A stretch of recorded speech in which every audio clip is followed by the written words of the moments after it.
Good evening and welcome to the Candidate Forum. My name is Ravine Jimenez and I am a member of the League of Women Voters of Benton and Franklin counties. The League is a nonpartisan organization that neither supports nor opposes candidates. In presenting these forums, it is our goal to provide opportunities for voters to become better informed about the people who are running for public office. The 2024 general election candidate forums have been pre-recorded in person by Northwest Public Broadcasting at WSU Tri-Cities. They will be available through November 5th, General Election Day, on YouTube, the League's Facebook and website, on NWPB, and through the League's additional partners, the cities of Richland and Pasco, and the Columbia Basin Badger Club. At this time, I would like to introduce our moderator, Matt Lovelace, from the Murrow College of Communications at WSU Pullman. Please welcome Matt. Hi, everybody, and good evening to those watching us here on Northwest Public Broadcasting. Thank you to the League of Women Voters. Welcome to NWPB Vote 2024 coverage of races in Franklin County, Washington. A couple of county commission seats up for grabs, and we'll wrap up in the commissioner race for the Public Utility District today. Our goal is always to bring the candidates and their stances on important topics right to you in a nonpartisan debate setting. So we ask people in our audience and our candidates as well, please no interruptions. We also do not have rebuttals in this program. And before we begin, I'd like to remind viewers the views expressed in the following program are those of the candidates on stage. They do not necessarily represent the views of Northwest Public Broadcasting and or the League of Women Voters of Benton, Franklin counties. And as we mentioned, we're here on the WSU Tri-Cities campus in Richland. WSU Tri-Cities is located on shared traditional homelands of the Confederated Tribes of the Umatilla Indian Reservation and the Confederated Tribes and Bands of Yakima Nation. So here's how today's program will work. We have an hour, 3 races, which means we'll get just a little less than 20 minutes with each one. With that, here's how timing will work. All of our candidates will hear questions that come from the League of Women Voters, as well as closing statements. For now, our clocks are set to time our candidates to 90-second responses.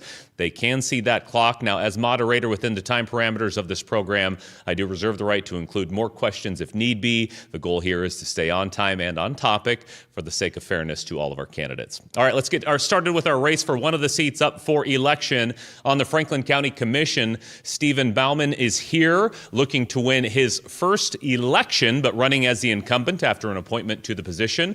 Mr.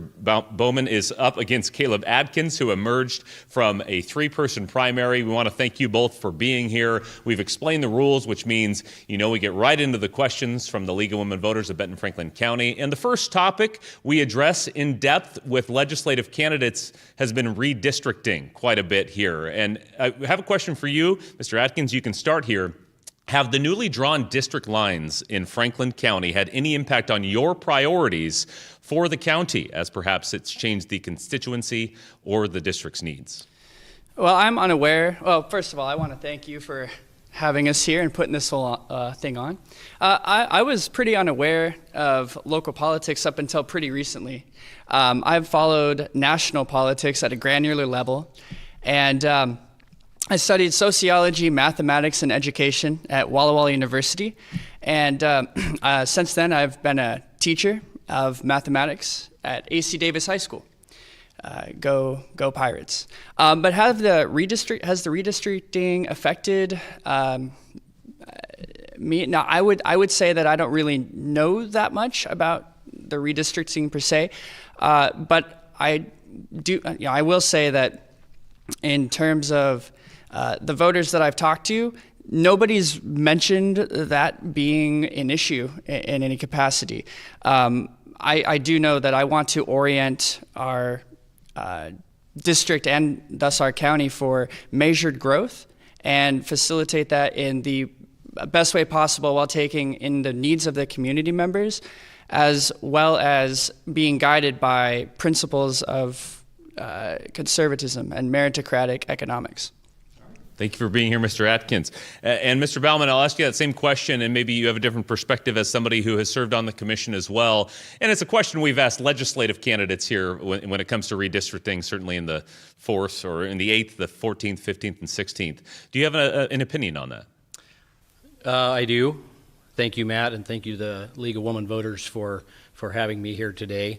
Having watched very closely and attended all of the commission meetings that were put on and the redistricting meetings throughout the county, I'm very familiar with the process and how it was done, and I believe that the results were as fair as humans can put it together. I was thankful that it was such an extensive process, and while I don't necessarily agree with the overall thing where it's a district only, where the commissioners serve as representatives of the entire county, and now their district only is who is able to vote for them. While I don't necessarily fully agree with that, I do appreciate the process, its thoroughness, and the results as was intended to be as fair as possible, and I think it is as fair as it could get. There was a lot of wrestling that went through that process. There was a lot of input from the community, from the commission, from experts, and I think that the results came out as fair as it could be for the community. All right, Mr. Bauman, thank you very much. And once again, welcome to both of you to this debate. Let's get right into our second question. This one's about the Columbia Valley Center for Recovery. That project, for our viewers out there, aimed at addressing mental health and substance use disorders here in the region. As it's in its final design phase, do you support Franklin County partnering with Benton County regarding the Recovery Center, and why or why not? Mr. Bauman, we'll start with you. Yes, thank you. Absolutely, 100% agree that Franklin County should work with Benton County on this. Another topic that I'm intimately familiar with, having followed it from its inception, from I believe it was about 6 years ago when somebody came to the Franklin County Commission and asked for $13,000 to study the topic of whether or not that facility could be used for this, all the way through a meeting that I was in yesterday that had to do with this. Mental health and the needs in our community are as great today as they have ever been. And I am absolutely in support of Franklin County and Benton County working together on this Center for Recovery. Our community needs it, and I wish we could have opened it yesterday. All right, thank you very much. Mr. Atkins, same question to you. Yeah, I definitely support that partnership, but I would add a little bit of a caveat. I think that what we need to do as Franklin County, and we could partner with Benton County for that matter, is implement legislation that disallows or makes illegal folks doing drugs openly on the streets and puts them behind, within that facility in a mandatory fashion as a part of their sentencing to kind of reorient them back into society. And the reason I believe that we can do this is because there was a Supreme Court case, Grants Pass versus Johnson, that was ruled upon this summer. And in that Supreme Court case, Grants Pass passed a law that disallowed folks sleeping on the streets. Now, I don't want to do that. I don't think that that's a responsible idea. I think that you would flood the system. But I think that if we are to build a drug rehabilitation facility, we should have at least a portion of it be for folks who need to be there mandatorily. And we need to work with our sheriff's department, who is in desperate need of funding right now for other things, but that's beside the point. And our local legislatures, whether that be our city councilors or our other county commissioners, to implement that. I think that it's irresponsible to go about that business of building that without having that purpose for it in mind. All right, thank you, Mr. Atkins. All right, let's move on to question number 3. We'll start with you once again. And according to a number of news reports, staff turnover has been high in Franklin County, and that recently has included some HR workers, a couple of county administrators. In your opinion, why has it been a struggle to retain staff, and what ideas would you have to keep staff there longer? Well, I'm not sure why it's been difficult to retain staff, but I think that if I was to be a county commissioner, I would try to sit down with every single department, the whole department, and try to talk to them about their needs and and kind of flesh out an understanding between parties that are having problems with one another, even if it has to be in a public setting, such as this.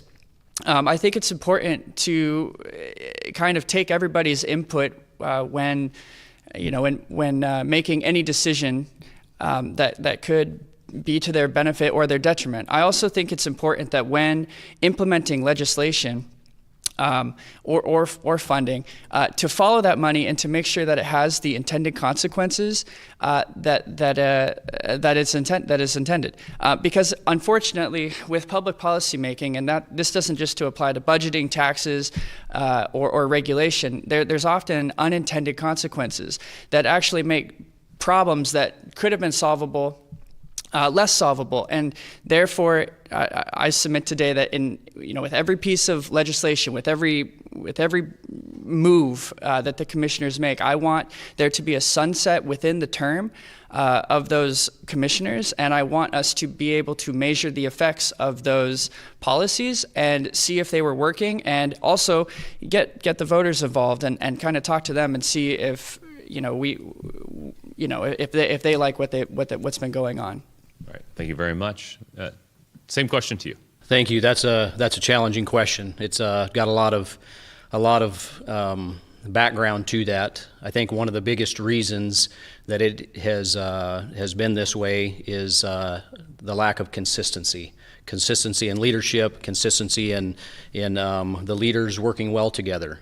That is something that I've tried to do very diligently for the last 9 months, is to be very consistent, to be consistent with staff, to be a consistent presence, and have a consistent answer or demeanor when being around. Not to have knee-jerk reactions, but to listen carefully, to not make promises that I don't have the ability to fulfill.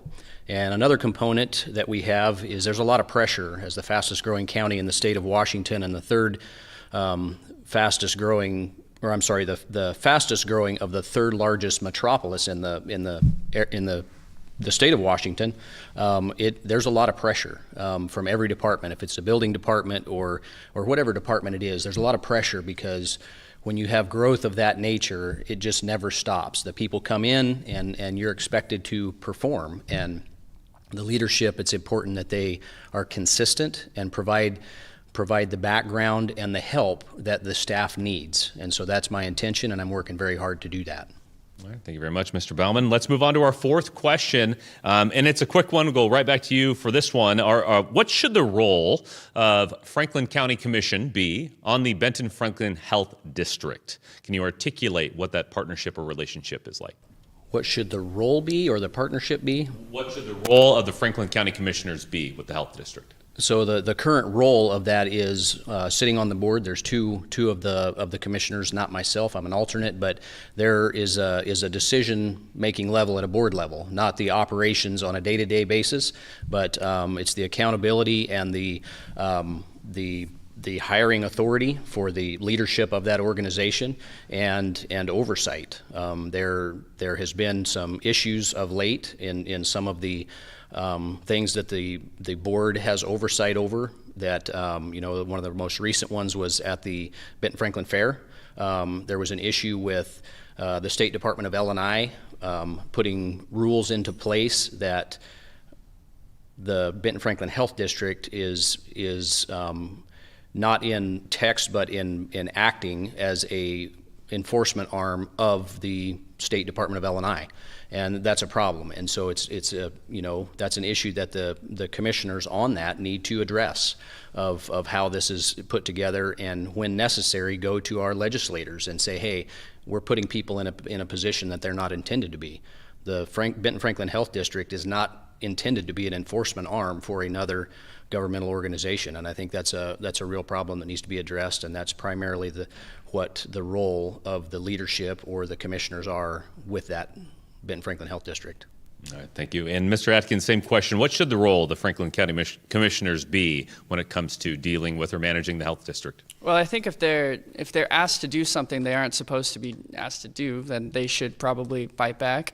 I think that as a commissioner, it's important to advocate for policies guided by principles of the community. So I think it's important to kind of garner their input and gain an understanding from the folks on the ground. And whether you have to do that in board meetings or with just talking to employees that are day to day, I have a pretty easy, simple rule. Like, folks on the ground know more than folks high up in the town. And it's like it's just a simple principle. Like the people that are working day to day, they're going to have a better idea of what they need and what necessitates action than sometimes folks that are leading. So as Franklin County Commissioner, I think it's important to talk to folks that are serving in the health district and kind of glean an understanding from their perspectives. I'm unfamiliar with everything that the health district does, frankly, but if I was in that position, what I would do is just try to be as open as possible and be also transparent with the public and try to understand their needs as it pertains to the health district. All right, thank you, Mr. Atkins. I'm going to add in a question here. We're going to reset the clocks at 1:30 for this one, and this is about as broad as it gets, but I think it's one you'll be able to answer. Your priorities, the reason you ran for Franklin County Commission, what is it you would hope to get done in your term on the commission? Well, thanks for that. So one of the things, and I touched on this a little bit ago, I'd like to implement legislation that disallows folks doing drugs in the public sphere, and make them go to a rehabilitation facility and tie maybe work requirements to their release to kind of get them reoriented into society. Another thing I'm interested in is tackling the budget. And I will say right now on the stage that I will be willing to take a 20% salary reduction. And whether I have to give that back to the government or I have to give that to charities. But the reason being is because I think that if I was a county commissioner, we wouldn't be in the mess that we are in financially. If I had thrown my hat into this a long time ago, I don't think that we would be here because I'm a fiscally conservative person. Some of my goals are to make peace with folks down at the courthouse, which I also mentioned a little bit earlier. Try to get folks in the same room talking to each other. And, folks, if you are enemies with other people at the courthouse already, that's not, I don't see how that's going to happen. But I think that in my candidacy, because I have such a broad base of support of people that don't like each other at all, I think that in my candidacy and in my personage, we can start to work out those problems and change the game. All right, thank you. Mr. Baumann, same question to you. Priorities as you seek your first election. So the first one, as I mentioned earlier, is consistency. To be consistent where that the staff and the different departments can have an understanding of who I am and how I operate, and consistency is what does that. A goal in my life, whether it's as a commissioner or in every area of my life, I can boil down my goal to one word, and that is to be effective. I want to be effective as a husband, as a father, as a member in the community, as a business owner, and as a commissioner. And a part of being effective is to work well with people. When you can't work well with people, you can't be effective. And so priorities on a commissioner level, number one is public safety. Public safety is of utmost concern, and we have a communication system, an emergency communication system that is at a crisis level right now, and currently sitting on the Benton County Emergency Services Board, which is the board that oversees CCOM, which is our Southeast Communications System that is the dispatchers for Benton, Franklin County and all the cities within them, working diligently to understand the needs that they have and try to figure out how to fund it. It's something that it's not my fault why we're here, but it is my responsibility to try to figure out a path forward for fixing that. And then another one is roads. Our infrastructure is critically important, and we need to fix our roads. As the fastest growing area, our roads are being impacted, and we need to fix those. All right, thank you very much. Well, that was just a quick few questions. Now time for some closing statements. Anything you choose. Mr. Baumann, we've set the clocks at 90 seconds. Your final thoughts, sir. I'm a pretty simple guy. I grew up in Franklin County. I've been married to my beautiful bride for almost 26 years, have two amazing children. Our daughter at 20 years old is in the process of building her first home, and I'm pretty excited. I was able to build my first home, my wife and I, when we were 20, and excited to see my daughter have that opportunity and work with her in doing that. Our son just enrolled in the Washington Army National Guard, and just really excited to see him blossom and grow. I'm a passionate member of my community. I work extensively in volunteering, from sitting on boards for years to serving on missions overseas. I absolutely love my community. The thing that, if you ask my family and those around me, the closest that know me the best, they would say that my passion is serving others. Oftentimes to my lack of sleep or don't get to go fishing a whole lot, even though I like it. And so that's who I am. I'm Stephen Bauman. I'm a member of the community, and I would ask you to vote for me. I'm passionate about my community. My phone is on 24/7, and I look forward to the opportunity to serving Franklin County. All right, thank you. Mr. Atkins, your closing statement. Thank you. My entire candidacy has been built around the idea that people like you should have a direct say in what their government does or doesn't do. And in doing, with that belief, it has guided me to knock on over 2,700 doors. Now, I haven't talked to all of you, but I have given you a flyer with my phone number on it. And many of you have reached out to me via phone calls or text messages. And I've kind of gleaned different perspectives about what should be done, legislatively, what you like, what you don't like. And I think that's the most important part. The most important thing in government is folks like you getting involved. I believe that government should, or governors, like, county commissioners or congressmen or the president even, should be treated like a plumber. Like, they should do the job well, and you should not hear moral advice from them. And I'm not saying that Stephen is going to give moral advice by any means. But they should do a good job, and I think that I can. If I win this election, I will resign teaching. Right now I'm a math teacher, and do this full time, and really put all of my time and energy into being county commissioner, because I believe that you are worth it, and I would really appreciate your vote. I didn't think I would be standing up here today. In my life. Never in my life did I think that. But I really appreciate this opportunity, and I would appreciate your support. All right, thank you very much. That does it for our time with our candidates in this race. Stephen Bauman and Caleb Adkins, candidates for Franklin County Commissioner, Position 1. We appreciate both your time.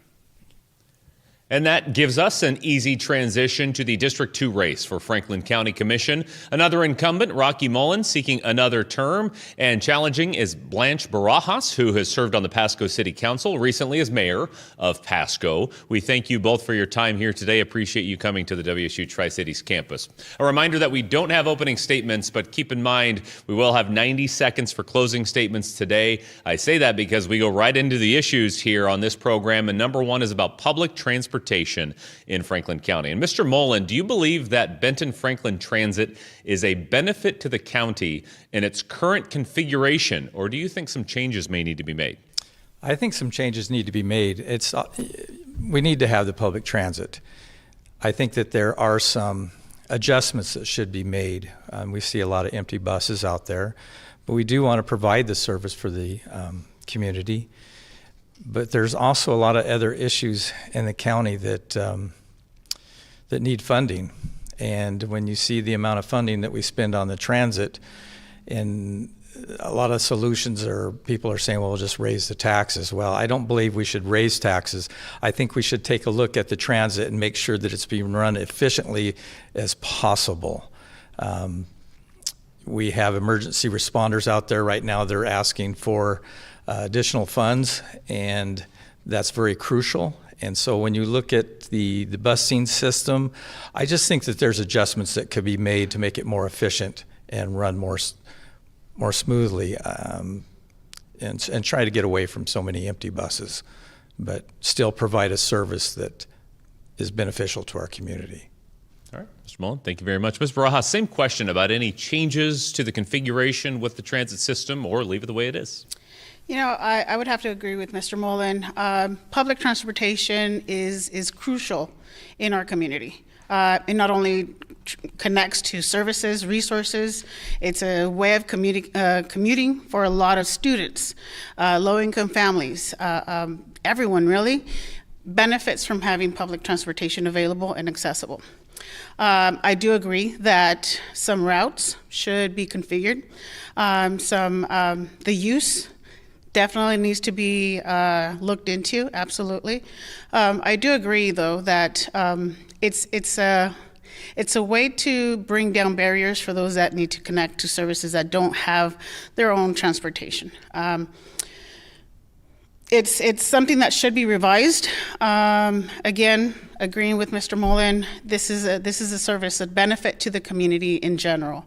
I advocated actually for some routes to be added to East Pasco, and it took about 8 years, but it happened. We now have a route out there that is highly utilized, so we need to look into those routes that are highly utilized, those routes that need to be revised, and just configure and figure out ways to save money, figure out ways to not raise taxes, but figure out ways to make it more efficient for everyone.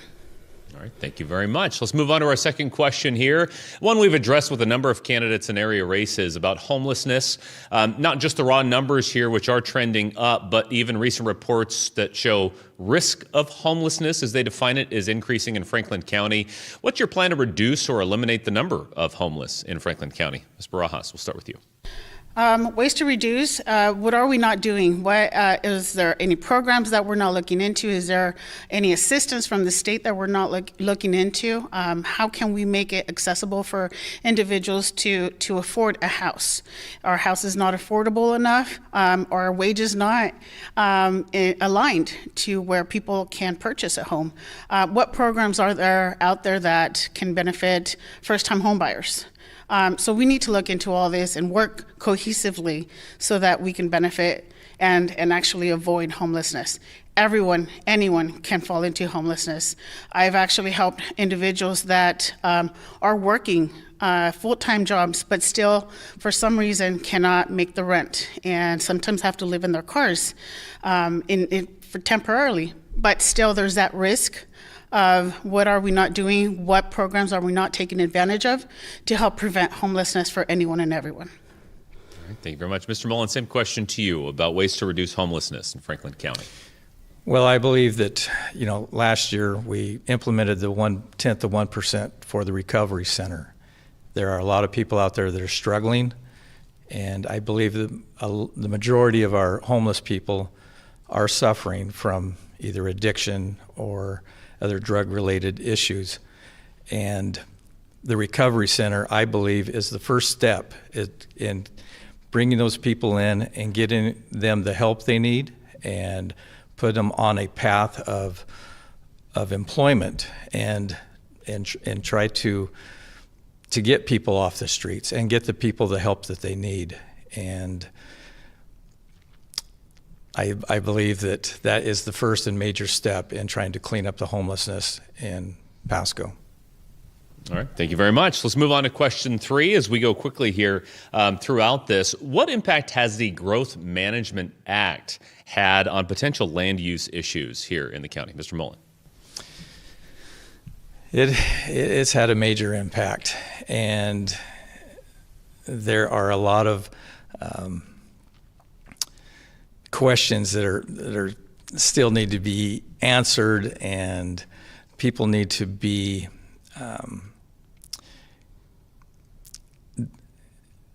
have a voice in their concerns on what's happening with the urban growth development. A lot of the lines don't make much sense. We have the Pasco Airport that is making their runways longer. They need more airspace, and yet we have one particular farmer that has a piece of property that needs some adjustments being made there because they have built a school right beside him. He can no longer farm that piece of property, but yet the airport still wants to fly over the property, and it's just became a piece of property that really has no value if we can't make those adjustments. And as a commissioner, it is our job to make sure that all the citizens are fairly represented and that we can bring these issues forward so that we can come to an agreement that satisfies all parties. So. Mr. Mullen, thank you very much. Ms. Barajas, same question to you about the Growth Management Act and its impact on land use issues here in the county. Well, sure. I mean, I think everyone has heard and seen the huge growth in the past I would go as far as 5 years, maybe even just more recently. We have grown so much, so quickly, that we first need to make sure we have the infrastructure to support the growth that we're seeing, experiencing, jobs, services. And we mentioned mental health, detoxification for individuals that are going through crisis, housing needs. The impact has been crucial to where certain services are not meeting the basics, right? And I do agree, we need to see that every individual in Pasco, in the county, is receiving the best and utmost service and experience as a resident, as a citizen of the county. Something as simple as roadways. Are you commuting properly? Is there enough lighting out there? Sidewalks are there out there? What is it that we need to offer? And we obviously are growing so quickly, and we're trying to meet the demand of the growth, and offering everything from schools, like I said, roads, lighting, sidewalks, parks, common spaces, safe spaces for everyone to live in. We need to make sure everyone in the rural section of the county, of the city, is also getting serviced adequately. All right. Thank you very much. Appreciate you sticking with the time as well. We appreciate that. Our fourth question, though, we'll get into what your position is on the partnership that Franklin County has with the city of Pasco regarding the HAPO Center. And could you list potential pros and cons in developing the future of that center? Ms. Barajas, you first. You know, absolutely. The HAPO Center it could be an even bigger asset to the city of Pasco.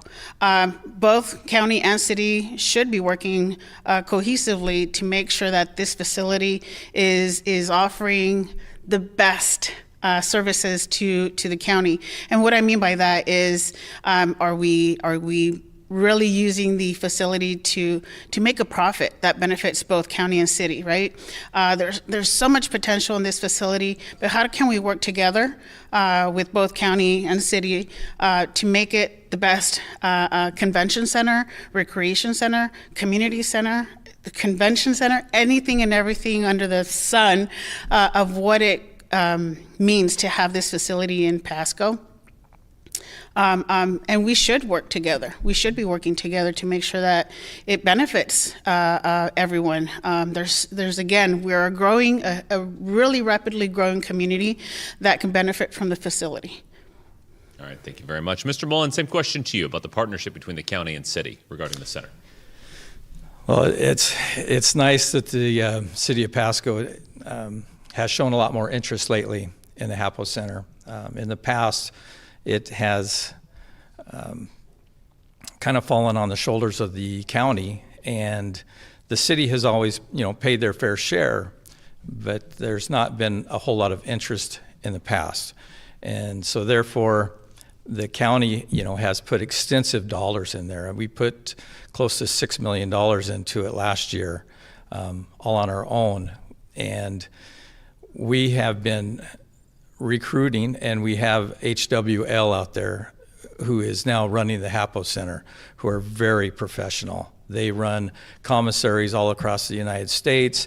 They have hotels, motels, restaurants, and so they are very professional in the fact that they know what brings business in. And so I think that we're very fortunate to have HWL there to lead the way and build the HAPO Center into a structure that's going to be beneficial for the entire community, both city and Pasco. And like I said, the city of Pasco has stepped up, and they are being good partners with us, and we do appreciate that. And it's just a facility that has a lot of potential, and I believe the HWL will bring that potential to the Tri-Cities and grow the HAPO Center into an event center and a facility that will benefit all the community of Franklin County. Short on time here, but I wanted to let you know we do have closing statements, so maybe you can wrap up that point here. But just for the sake of fairness, that's it for our questions. Let's get to those closing statements. Mr. Mullen, you're first, so maybe just an opportunity to continue with a new timer at 90 seconds. Well, I just want to say that with HWL out there, they bring a vast amount of experience in that's going to be very beneficial for Franklin County and its citizens, because there's always more value in an event center such as the HAPO Center, because it brings extra sports and stuff for kids. It gives them activities to do, gives them occupied with their time. And also at the same time, they will be able to bring in different events. It's just a real benefit to the community, and I believe that they are the ones that are going to lead the way. And as far as my closing statement, I've been the chair for the past year of the Board of County Commissioners for Franklin County.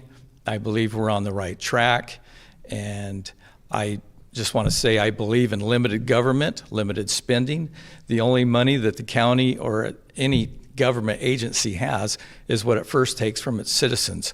So we have to be very good stewards of that money to make sure that it's being spent correctly and that most efficiently. It would be my goal to keep taxes as low as possible. And I think that we can do that through good controlled spending. Thank you. All right. Thank you, Mr. Mullen. Ms. Barajas, your closing statement. Thank you. And just one comment in regards to HAPO. Mr. Mullen is correct. We have had a good partnership in the past. Per contract, we've maintained our part of the end as far as the city. But I do believe that there's so much local talent that can help grow the HAPO. There's gyms, there's after-school activities. There's a lot to do locally with our local sponsors for this facility. And so I do believe there's a lot of talent that we can take advantage of locally.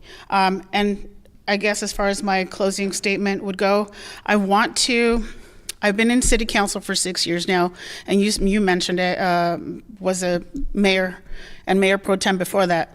But one of my goals is to prioritize public safety, to make sure that we at the county commissioner's office have the proper and healthy court system to prosecute criminals locally. We need to make sure that we are fiscally responsible. I realize the hard work that Mr. Mullen has put into county commissioner, but we need to definitely look into how to maintain the budget and how to be fiscally responsible and transparent to the community. And so that's what I hope to bring at county office. All right. Well, thank you both. Thank you, Ms. Barajas, Mr. Mullen, for coming to the WSU Tri-Cities studio for today. That does it for our coverage of the Franklin County Commissioner race for District 2.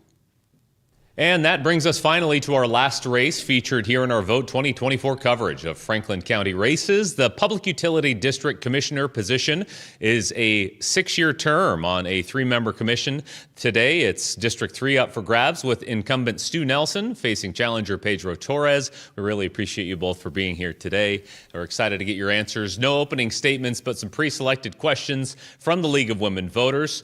So let's get to them, and let's talk energy sources for this first question, which is a good start. Number one, what sources do you think are the most important for providing energy here in Franklin County? Mr. Nelson, time is yours, sir.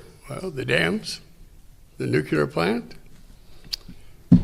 wind and solar are not all that important, as they're not, you can't bring it up right away as you need it.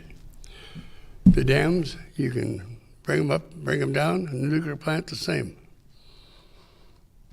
Would you care to elaborate? You have more time. Well, that's the short version.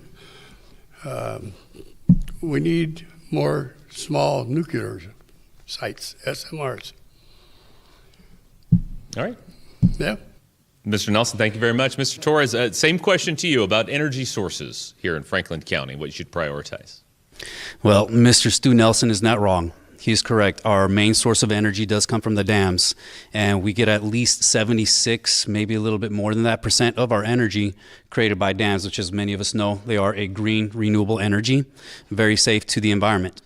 But as we also know, there is some agreements that we have made with the indigenous tribes, which means that at some point we have to do something to improve the fisheries, the salmon life in the environment. So that's one thing that we need to address. There's a push for other sources of energy, which I also agree would be great, but we need to focus on improving the technology for those. So there is, of course, the wind power, solar power, and as aforementioned, the SMR, small modular reactors. We need to work on the science. We need to work on the technology. I believe there needs to be a lot more investments if we want to make those viable transitions to be able to honor those treaties. I think that we need to do that, but we cannot do it too quickly. If we do it too quickly, we're looking at very, very, very high expensive costs to our electrical grid going up if we're not ready for that transition.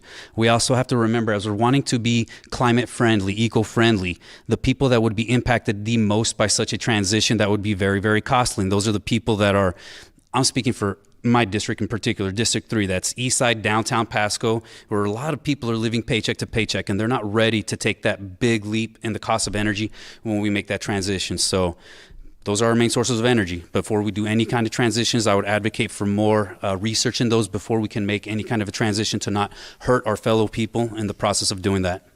All right, thank you, Mr. Torres. And we're going to go to you for question number 2 for the first one here. And this one really sort of the goals of the job. And in your words, how you would describe the job of a PUD commissioner. What are the major responsibilities of the office, Mr. Torres? Well, as you know, I'm new to this, so I'm learning a lot. There are 3 primary responsibilities that I have seen and noted that are for this position. So the commissioners are in charge of setting the electrical rates, so we know what the cost of power is. They're also in charge of making decisions with how much and where we're going to invest in infrastructure to expand our power grid and the needs, because we are growing very fast. I believe that there's information that in the next 20 years, we're looking at about 20,000 people, 20,000 people growth in Pasco. That's just Pasco. We're not talking about the county at large. So that being in mind, we got to be very intentional with this complex thing. And the other part is to hire the general manager of the PUD. That's the person who runs and operates the entire operation, the staff, everything there. Those are the 3 main components. One thing that I don't believe was listed on there, and in my eyes is important, is we're supposed to be the voice to the constituents.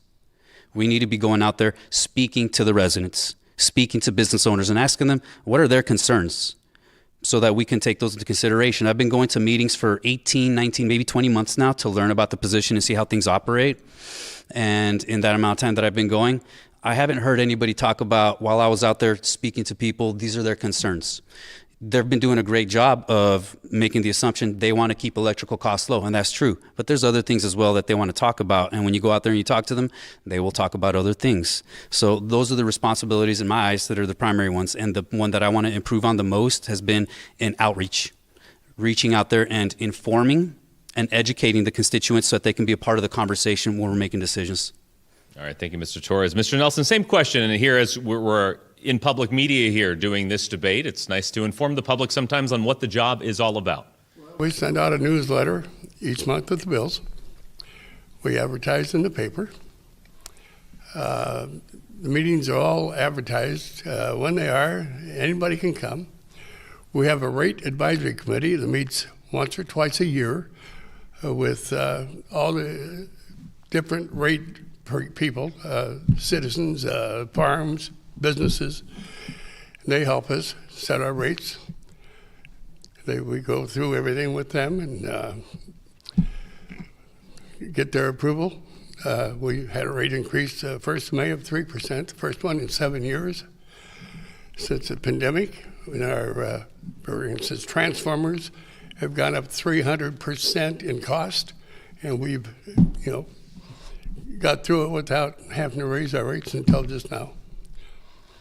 Right. Thank you very much, Mr. Nelson. Let's move on to question number 3. And eventually I do want to talk about the costs of energy and what citizens can do. We'll throw another question in there. But for question 3, sort of a current event here, Franklin County PUD recently been sued over its at-large general election system that plaintiffs say unfairly dilutes the vote of Latino voters.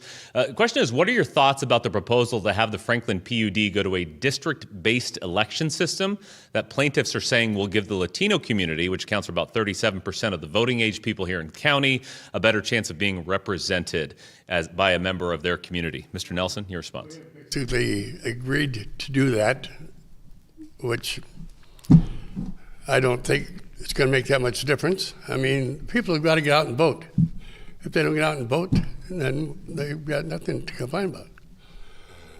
And if they don't get out and vote, they're not going to be counted. And I think our districts are set up pretty darn close to even.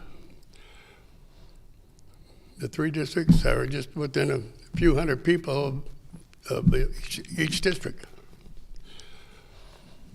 All right. Mr. Nelson, thank you very much. Any more to add on that? No, not really, because it's all in litigation now. All right, thank you very much. Yes, understanding that there is active litigation going on, but your perspective, Mr. Torres, same question. Sure. So, Mr. Stuart Nelson is correct. People do need to get out and vote. The challenge with this, and I don't want to say this, and I want to say this also, it's not diluting just the Latino vote. It's diluting the vote of anybody in District 3, which means people in District 1 and District 2 can say, I want to see this person there. So I think it's important that the people who voice and say they want somebody in their district to be the representative, that's important. The last time there was a race that somebody ran against Mr. Stuart Nelson, she actually won the vote in the district, but because District 1 and 2 votes counted as well, that is why the majority vote went the other direction, and that's why the representative was chosen. I really wish they would have just followed the rules, because it was a law. They said that this is the way it's supposed to be done, and they didn't make the change, and it's unfortunate. I didn't advocate or push for that to happen, but I'm not against them doing it. I think that it's a fair thing to be doing. And I think that we all know that this is a nonpartisan position, because electricity, power, and the climate that's impacted by that is not a partisan issue. That's an everybody issue. And I just think it's important that the people in a community or area have their chance at having their vote not be diluted, so that they have their choice of representative. So again, it's not just the Latino vote, it's all the people within that district that are impacted. All right, thank you very much, Mr. Torres. Our fourth question, just in priorities, pretty general question for your goals set out for, like we mentioned, this is a 6-year term, so a long-term position here. What do you think the biggest issue is on the priority list for the PUD for the next fiscal year? Mr. Torres, we'll let you start this one. Great question. So inflation, cost, environment, there's a lot of things coming up, right? And our job is to do a responsible job of keeping the energy low, but being mindful of climate and all those other things. Besides trying to follow in the footsteps, which, by the way, the last 18 years has been an excellent job by Mr. Nelson of them keeping the prices down. Like he said, just in May, first time in 7 years that they have done a rate increase, and it was necessary. Cost of infrastructure, cost of everything is going up. That had to happen. So I would like to continue doing what they've been doing of maintaining the prices and the cost low. But the other thing I would like to do different, like I mentioned before, is become more involved and active with the community. I would like to utilize technology to turn these 60, 80-page stacks of information that have data, graphs, literature explaining all the processes and the considerations of how or why we might go this way or that way for energy, and make that into something that is understandable by the everyday person. We're elected into this position, so we have to make the time to make those good decisions. We have to read it front to back. An everyday person who has a full-time job, maybe 2 or 3 jobs and family, might not have a spare 4 to 6 hours to read these and then become involved in the conversation. If I can find a way to summarize those so it's something that they understand and they become educated, it might empower them to decide, ooh, I think I would like to go to these meetings and voice my opinion or my thought on it. It might seem a little bit less scary for them. So informing, educating, and bringing them in to participate in this conversation, even though we might make decisions that they don't like, at least they'll know, have been informed, and understand why we're making those decisions, making it more of a partnership between elected officials and the community, so it's a joint decision and understanding. All right, thank you, Mr. Torres. Mr. Nelson, same question to you as you seek another term. What's your priority over the next year on the commission? Priority is to keep doing what we're doing, keep the rates low. And I am a participant with the Hispanic Chamber of Commerce. In fact, they awarded me this year with the Amigo of the Year award because I go to all their meetings. I go to the Pasco Chamber. I'm on one of the boards for Energy Northwest. And I go to Public Power Council meetings in Portland and the state WAPUTA meetings. So I'm very active in what I do and what has to be done. All All right, Mr. Nelson, thank you very much. I'm actually going to add a question here. We'll reset the clocks at 1.5 minutes because I do want to talk about this cost mitigation, and obviously a lot of discussion among the both of you about the rate increase that had been the first in 7 years, the need to keep up with infrastructure, and we see the cost of everything going up these days. So, Mr. Nelson, I'd ask you sort of a long-term vision for cost mitigation for people in the PUD, and what advice you might have for them when it comes to saving on energy costs. Well, we advertise, to turn your heat pumps down or your heaters down, your air conditioners down. There's programs that they can come in and get rebates on. Just word of mouth and advertising to keep the rates down. We are concerned with Bonneville Power. Bonneville Power sets their rates with transmission and the river. So we have to coincide with them, and they're not the easiest to deal with. They're spending millions, hundreds of millions of dollars on the fish issues, and that's been going on for 20 years. People are wanting to tear the dams down. One federal judge in the Ninth Circuit Court a few years ago said you don't have to tear the dams down, you just ditch around them. So it's just a constant battle with Bonneville Power. All right. Thank you very much, Mr. Nelson. Mr. Torres, same question to you, just about cost mitigation. Long-term goals, plans, and strategies. As we mentioned, the first increase in 7 years, what can citizens expect when it comes to budgeting for energy in the future here? Yeah. So we can definitely keep on doing what they've been doing. They send out newsletters giving tips and education on how to reduce the price of energy. Of course, continuing to inform them using more than one platform.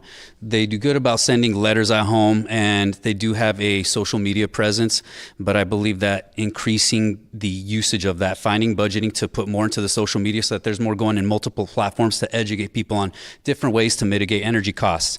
That would include sharing all these programs like the ones where they offered offsetting the cost of replacing windows at home to make their homes more energy efficient, sharing programs that help people that want to go the route of adding sun energy panels onto their homes. The little simple things like reminding people, if you have something plugged in that's not being used at home, unplug it. You'd be surprised the kind of energy drain that something that's plugged in and not running can do for you. I went to China for 3 months to study martial arts and train several years back. And when I was there, one of the things that they made sure these students did before they walked out of that room was unplug everything in the room to save energy. Simple little things like that. So if we can just continue to educate and inform them and illustrate the kind of a difference it makes, because oftentimes you can tell people something and they'll hum and agree with it.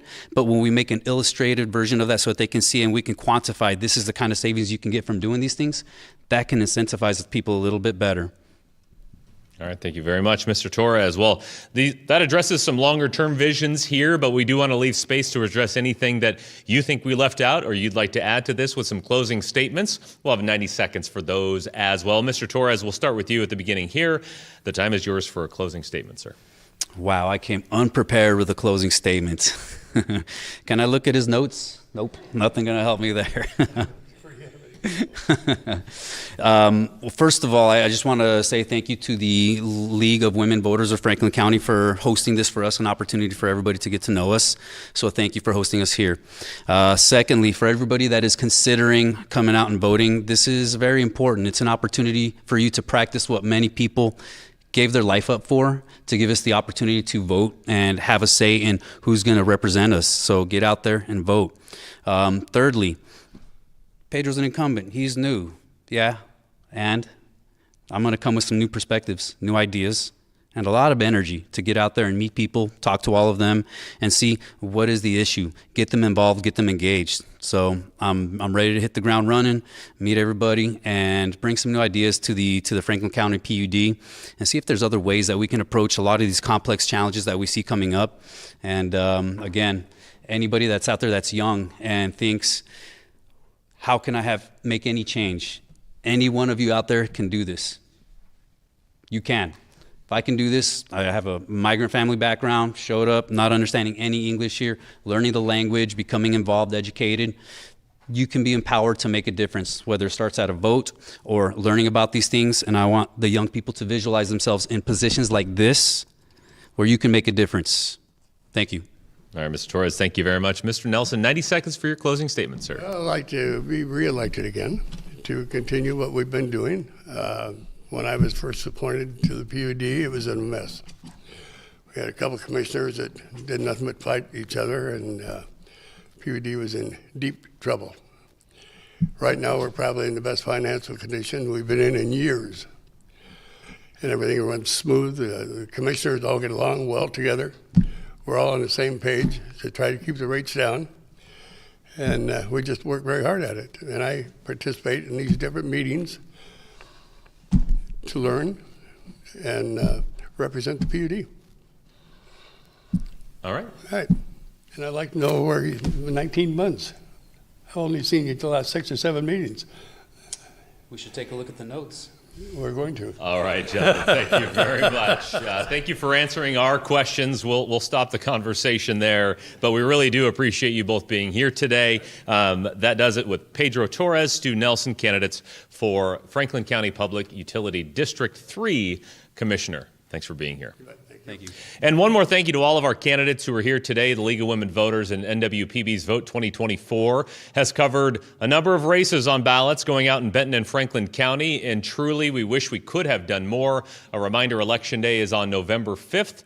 October 18th is the date for those ballots to be mailed out, and the deadline to register for mail voting is October 28th, but you can register in person all the way up to Election Day. And that wraps up our week of 2024 debates here from the WSU Tri-Cities campus. We heard from candidates in Benton County, Franklin County, legislative races in the 8th, 14th, 15th, and 16th districts, and we spent an hour with the candidates for the State Commissioner of Public Lands. If you missed any of that, we do have those full programs online on the Northwest Public Broadcasting YouTube channel, and not just those programs, but coverage from NWPB on some of these stories behind the questions that we've asked of our candidates. I want to thank you all for joining us. We hope you feel better about your choice in the upcoming election. Have a great night.